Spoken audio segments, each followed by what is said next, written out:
નમસ્કાર દોસ્તો, કેમ છો?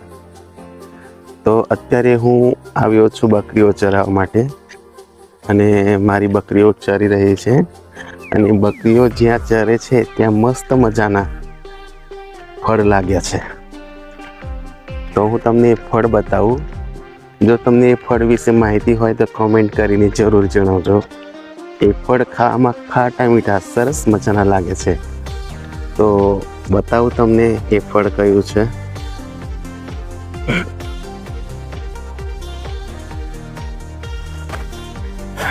આ બકરીઓ ચરી રહી છે બધી અંદર ઘૂસી અને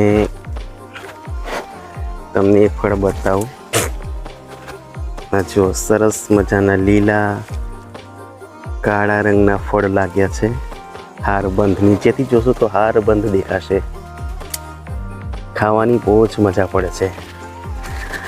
કોને કોને ખબર છે આ ફળ વિશે કોમેન્ટ કરીને જરૂર જણાવજો. બકરાઓને પણ એ ફળ ખાવાની મજા પડી છે. જો બધા બકરા એ જ ફળ ખાય છે. હજુ પણ બતાવું કેટલા ફળ પાક્યા છે તે જુઓ. બહુ જ ફળ પાક્યા છે.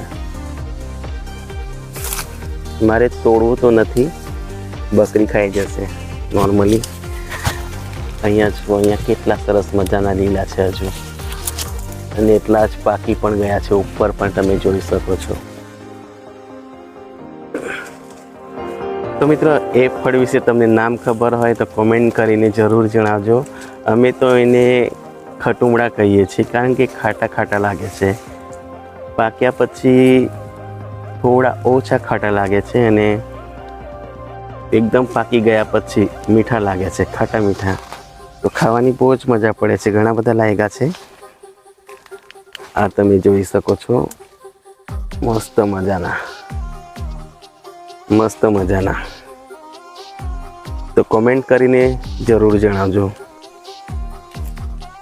અમારે ત્યાં આ ફળ વિશે એક સાખી પણ છે કે ખાટા લાગે ખટુંબડા ને મીઠા લાગે ચણીબોર. ખાટા લાગે ખટુંબડા ને મીઠા લાગે ચણીબોર. મળવું હોય તો આવજે રે છોરી, ભિલોડ મારું ગામ.